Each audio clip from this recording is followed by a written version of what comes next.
খুব সংক্ষেপে বলে দিচ্ছি, সেটা হলো মুহররম মাসের তাৎপর্য। মুহররম মাসের তাৎপর্য আসলে বলে শেষ করা যাবে না।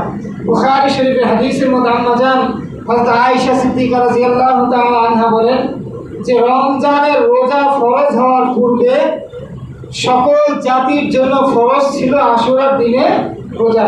সকল জাতির জন্য ফরজ ছিল। রমজানের রোজা যখন ফরজ করা হলো, নবীজি সাল্লাল্লাহু আলাইহি সাল্লাম বললেন যে এখন থেকে তোমাদের জন্য আশুরার রোজা রাখা ফরজ নয়, এটা তোমার জন্য কি হয়ে গেল? মুস্তাহাব এবং সুন্নাহ হয়ে গেল। এটা হলো আশুরার মাসের প্রথম করণীয়। দ্বিতীয় করণীয় হলো এই মাসটা সম্মানিত 4টা মাসের একটা মাস। অতএব যে কোনো উপায়ে এই মাসের সম্মান এবং মর্যাদা বজায় রাখতে হবে। এই মাসের সম্মান অক্ষুণ্ণ হোক এমন কোনো কাজ করা যাবে না। কোনো গুনাহের কাজ এই মাসে কি করা যাবে না? লিপ্ত হওয়া যাবে না। আবার এই মাসকে সম্মান প্রদর্শন করে বুক চাপড়িয়ে হাততালি দিয়ে নিজের শরীরকে ক্ষত করে রক্ত বের করে এই মাসের সম্মান প্রদর্শন করাও যাবে না।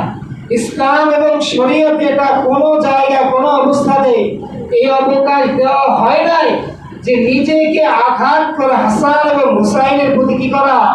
সম্মান প্রদর্শন করা। সুতরাং এই মাসের সম্মান আমাকে আপনাকে কি করতে হবে? রক্ষা করতে হবে।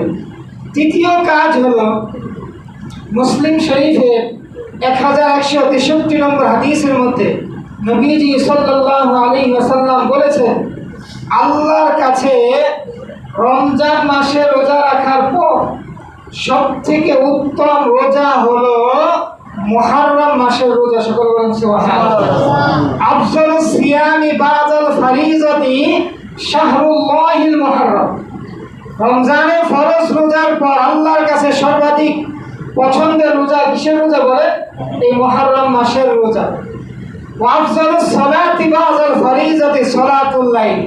আর আল্লাহর কাছে ফরজ নামাজের পর সব থেকে পছন্দের এবং গৃহীত নামাজ হলো তাহাজ্জুদের নামাজ। সুতরাং এই মাসে সাধ্য অনুযায়ী বেশি বেশি আমি কি করব? রোজা রাখার চেষ্টা করব। যদি এই মাস পুরোটা জুড়ে আমি আপনি রোজা রাখতে না পারি, তাহলে নবীজি সাল্লাল্লাহু আলাইহি ওয়াসাল্লাম অপর হাদিসের মধ্যে বলেন, মুসলিম শরীফের 1162 নম্বর হাদিস, এই হাদিসের ব্যাপারে রাসূলুল্লাহ সাল্লাল্লাহু আলাইহি ওয়াসাল্লাম বলেন, সিয়ামু ইয়াউমি আশুরা আহতাসিবু আলাল্লাহ আইয়ুকাফিরা সানাতাল্লাতী ক্বাবলা। যে আমি আল্লাহর কাছে আশুরা রোজার ব্যাপারে আশাবাদী যে কোনো ব্যক্তি যদি আশুরার রোজা রাখে, কথা সকল মুহাদ্দিসিন কিরামগণ বলেছেন যে আশুরার রোজা দ্বারা 10ই মুহররমের রোজা, অর্থাৎ আগামী শুক্রবার যদি কেউ রোজা রাখতে চান, আগামী বৃহস্পতিবার রাতে খেয়ে শুক্রবারে কি রোজা, তাহলে 10ই মুহররমের রোজার ব্যাপারে নবীজি বলেন আমি আল্লাহর কাছে আশাবাদী এই রোজাটা যদি কোনো ব্যক্তি রাখে তাহলে আল্লাহ তাআলা তার অতীতের 1 বছরের সকল গুনাহকে আল্লাহ তাআলা মাফ করে দেবেন। সুবহানাল্লাহ। দ্বিতীয় একটা কাজ, সর্বশেষ কাজ হলো যে এই মুহররম মাস বেশি বেশি তওবার মাস। তিরমিজি শরীফের 741 নম্বর হাদিস, এই হাদিসের মধ্যে নবীজি সাল্লাল্লাহু আলাইহি ওয়াসাল্লাম বলেন, ফীহি ইয়াউমুন তাবা ফীহি আলা কওমি।